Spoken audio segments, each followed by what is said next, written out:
Students, हमारा आज का टॉपिक है फर्स्ट लॉ ऑफ थर्मोडायनेमिक्स है कि हमने थर्मोडायनेमिक के फर्स्ट लॉ को स्टडी करना है। बच्चों, फर्स्ट लॉ हमें ये बताता है कि आप सिस्टम में जो भी हीट ऐड करें वो सिस्टम की इंटरनल एनर्जी में चेंज लेके आएगा, plus work done by the system होगा। यानी ये कह लें बच्चों, अगर आपके पास एक सिस्टम है बच्चों, आपके पास इसमें नंबर ऑफ मॉलिक्यूल्स हैं, कोई भी गैस फिल है, कुछ भी है, आप इस सिस्टम को हीट प्रोवाइड करें। हीट ऐड करने से क्या होगा, ये बच्चों आपका पिस्टन मूव करके आ जाएगा अपवर्ड, यानी आपकी इंटरनल एनर्जी में चेंज आया है, और दूसरा आपके पास सिस्टम ने डिस्प्लेसमेंट कवर किया है, वर्क डन हुआ है।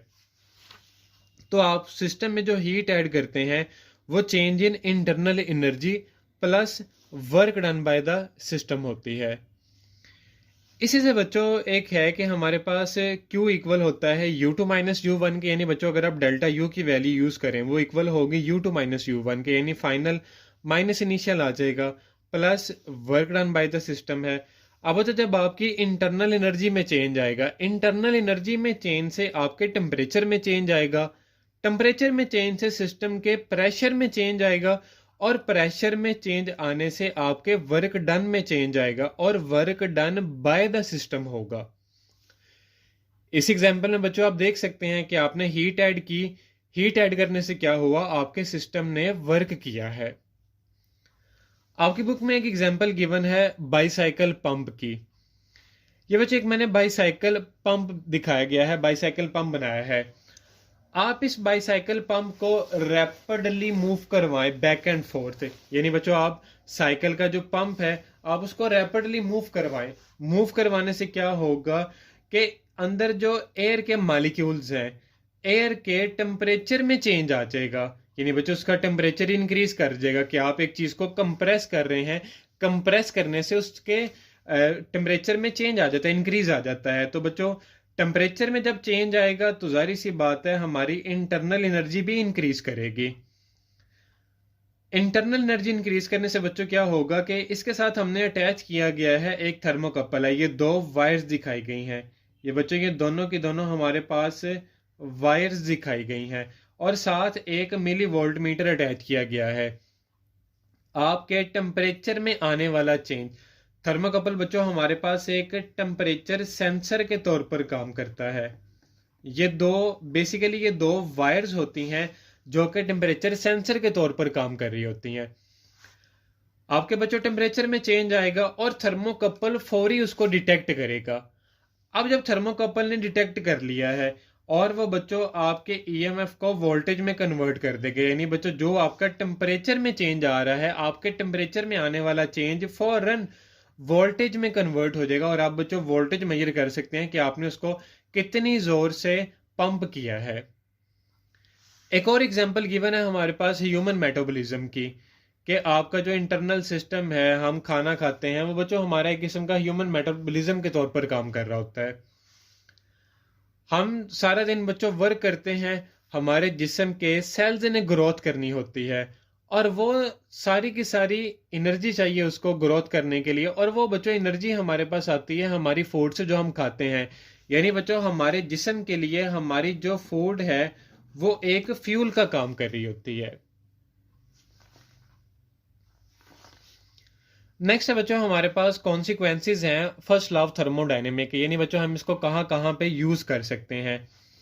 दो इसके बच्चों कॉन्सिक्वेंसेज हैं, एक हमारे पास है आइसोथर्मल प्रोसेस है और एक है अडियाबैटिक प्रोसेस है।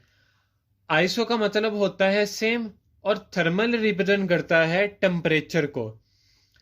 आइसोथर्मल बच्चों एक ऐसा प्रोसेस होता है जिसमें हमारा जो टेम्परेचर है वो कांस्टेंट रहता है, टेम्परेचर में कोई चेंज नहीं आता। हम बच्चों बेसिक सिस्टम में हीट ऐड करें, रिमूव करें, लेकिन आपके टेम्परेचर में चेंज नहीं आना चाहिए। जब बच्चों आपके टेम्परेचर में चेंज नहीं आएगा तो इसका मतलब ये है कि आपकी इंटरनल एनर्जी में भी कोई चेंज नहीं आएगा, और जो आपका बॉयल्स लॉ है वो स्ट्रांगली होल्ड करता है आइसोथर्मल प्रोसेस को। लेट्स कंसीडर बच्चों हमारे पास ये एक सिस्टम है, आप इस सिस्टम को पिस्टन को मूव करवाएं, यानी बच्चों अगर आपका पहले सिस्टम यहां पर पड़ा हुआ है, आप इसको मूव करवा के ले जाएं अपवर्ड, जारी सी बात है आपकी इंटरनल एनर्जी में चेंज आएगा इससे। लेकिन एट द मीन टाइम उसी वक्त आप सिस्टम में हीट ऐड भी करते चले जाएं, तो बच्चों आपका आने वाला जो चेंज है वो कांस्टेंट रह जाएगा। बच्चों इस एग्जांपल को ध्यान से सुनिएगा कि आपने सिस्टम के पिस्टन को अपवर्ड मूव करवाया है, तो सारी सी बात है मॉलिक्यूल जाएंगे, दूर दूर चले जाएंगे मॉलिक्यूल, उनके टेम्परेचर में डिक्रीज आ जाएगा। लेकिन बच्चों आपने टेम्परेचर को कांस्टेंट हेल्ड करने के लिए आपने उसी वक्त हीट ऐड कर देनी है, ताकि आपका जो सिस्टम है वो एक कांस्टेंट टेम्परेचर पर वर्क कर रहा हो। और बच्चों बॉयल्स लॉ स्ट्रांगली होल्ड करता है आइसोथर्मल प्रोसेस के लिए, और ये आपका एक एमसीक्यूज भी आ जाता है कि बॉयल्स लॉ होल्ड्स एट, कि बॉयल्स लॉ किसके लिए एप्लीकेबल है, और सिर्फ ये आइसोथर्मल प्रोसेस के लिए एप्लीकेबल है। आगे बच्चों लाइन यही लिखी गई है, as the gas expand heat must be supplied है। आप बच्चों गैस एक्सपैंड करेगी ना, उसका टेम्परेचर में फॉल आएगा, उसका टेम्परेचर कम होगा, लेकिन आपने उसी वक्त ही सिस्टम में हीट ऐड कर देनी है, ताकि उसका जैसे टेम्परेचर था जो चीज थी वो वहीं की वहीं रह जाए। अब बच्चों यहाँ पे बताया कि आपकी इंटरनल एनर्जी में कोई चेंज नहीं आएगा, यानी बच्चों जो चेंज इन इंटरनल एनर्जी है वो आपकी जीरो है। जब आपकी इंटरनल एनर्जी में कोई चेंज नहीं आएगा तो हम फर्स्ट लॉ ऑफ थर्मोडायनेमिक को बच्चों इस फॉर्म में लिख सकते हैं कि डेल्टा यू तो जीरो है, आपने जो भी सिस्टम में हीट ऐड की है वो हीट एडेड सिर्फ और सिर्फ आपकी वर्क करेगी। और ये बच्चे बॉयल्स लॉ की ही इक्वेशन है कि P इनवर्सली है 1/v के। अगर आप बच्चों P और V का ग्राफ बनाएं तो ग्राफ आपके पास ये एक डिक्रीजिंग स्लोप बनेगी, और इस हम स्लोप को नाम देते हैं आइसोथर्म का। पीवी कांस्टेंट है, और ये बच्चों जो प्रोसेस है ये हमने बहुत स्लोली परफॉर्म करना है, यानी आपने जो पिस्टन को मूव करवाना है, हीट ऐड करनी है, वो प्रोसेस आपने बहुत स्लोली करना होता है। नेक्स्ट हमारे पास है बच्चों अडियाबैटिक प्रोसेस है। नो अडियाबैटिक प्रोसेस बच्चों एक ऐसा प्रोसेस जिसमें कोई हीट एंटर या लीव नहीं करती, यानी बच्चों आपके सिस्टम में कोई हीट ना एंटर होगी और ना ही कोई लीव करेगी, यानी कह लें कि ये एक आइसोलेटेड सिस्टम है। जब बच्चों आपकी हीट ही कोई नहीं एंटर हो रही तो क्यू आपका जीरो आ जाएगा, तो फर्स्ट लॉ ऑफ थर्मोडायनेमिक आ जाएगा, जीरो इक्वल आ जाएगा डेल्टा यू प्लस डब्ल्यू के। अब बच्चों इसी फॉर्म को जो ये हमारे पास इक्वेशन बनी है, आप बच्चों इसी इक्वेशन को दो तरीके से लिख सकते हैं, या तो आप बच्चों वर्क को नेगेटिव कर लें या आप इंटरनल एनर्जी को नेगेटिव कर लें। अगर आप बच्चों वर्क को नेगेटिव करते हैं तो उसका क्या मतलब बनता है, work done on the gas will increase in internal energy hence temperature है, यानी बच्चों ये हमारे पास वर्क डन है ऑन द गैस है, और अगर आपका बच्चों वर्क डन को आप पॉजिटिव करें तो इसका मतलब ये है कि work done by the gas है। ये बच्चों दो पॉइंट ध्यान से जहन में याद रखिएगा, अगर बच्चों आपका वर्क नेगेटिव है it means work done on the gas है, अगर आपका वर्क पॉजिटिव आ रहा है it means work done by the gas है। तो बच्चों दो पॉइंट बस ध्यान से यहाँ पे याद रखिएगा।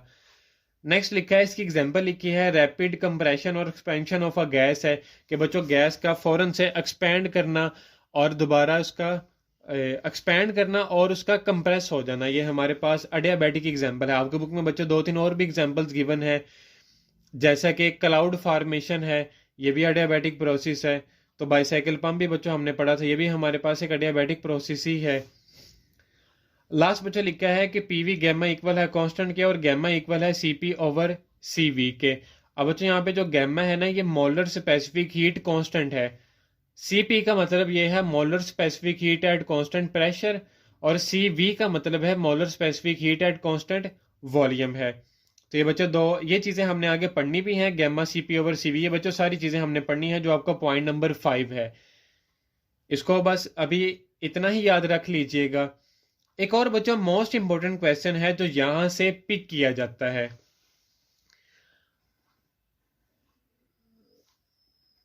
आपके पास बच्चों अडियाबैट और आइसोथर्म दो तरह की कर्व दिखाई गई हैं, दोनों बच्चों देखने में सेम आ रही हैं लेकिन एक्चुअली ये सेम नहीं होती।